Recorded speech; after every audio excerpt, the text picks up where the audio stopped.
The following story has been brought to you by StoriesToInspire.org. This is one of my proudest moments as a parent. There's many moments I'm not proud of. It's so much easier to talk about the proud moments. We went to Borough Park for Purim. For those of you that were in Borough Park on Purim, it's so beautiful. It's so amazing. We had our own Kehila's Purim Suda. Then my wife drove me, Baruch Hashem, I didn't drive anyone, to the Purim Suda. And we came to Purim as the sun was setting. You know, Matzah Purim. My shvager calls that the time when you coast. I don't know what that means, but you coast. And it was beautiful. And we still got some of the simcha, and we still got some of the energy, and we still got the opportunity for the many knocks at the doors for Matanis, Leviyonim, and everything else in between. 10 o'clock at night, I had sobered up. I get drunk on Purim, I'm sorry. I do. Whatever. I had sobered up, and we're putting away tables and chairs and stuff like that. Knock at the door. And there's a man standing there, and he's clearly a real nebuch. I'll be honest, a nebuch. And he says tzedakah, and I reach into my pocket. Now, before Purim, I went to the bank, and I got a roll of ones and some other bills, because I knew a whole Purim, people come over, you want to give them out. I had no money left. I didn't have any money, and this is before the credit card machines. They only take 3.5%, before that. My son is there. He must have been 4, maybe 5. And he looks at me and he says, Tati, you don't have any money? I said, I don't have any money. He says, so what are we going to do? I said, I don't know. He reaches into his pocket. Sorry if I get choked up. And he takes out his wallet. I didn't know he had his wallet on.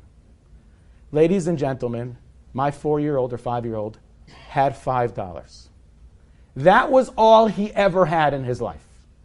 He got $4 for his 4th birthday and $1 of Purim gelt. Where I'm from, they don't give Purim gelt. And he had $5. And he says to me, Tati, do you think he really needs it? I said, he really needs it. See, look at him. And he reaches into his pocket. And he takes out all $5.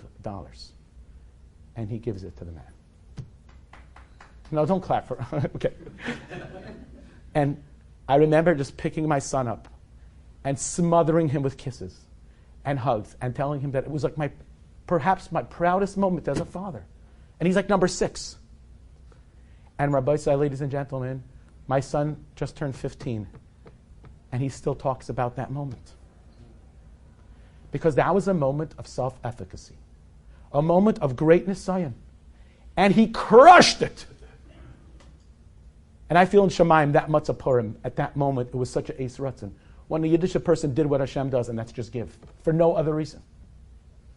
And we need to give our children opportunities. A lot of parents, I think, would have said, no, it's fine. Don't worry about it. He just collected $10,000 today. It's okay.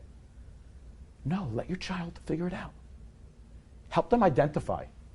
Help them identify the moment, the Nakudas HaBechira. And then congratulate them like you never did before when they're successful. And by the way, if you're a smart parent and you're a smart human being, you can even craft the opportunities for children to prove themselves. Give them a challenge.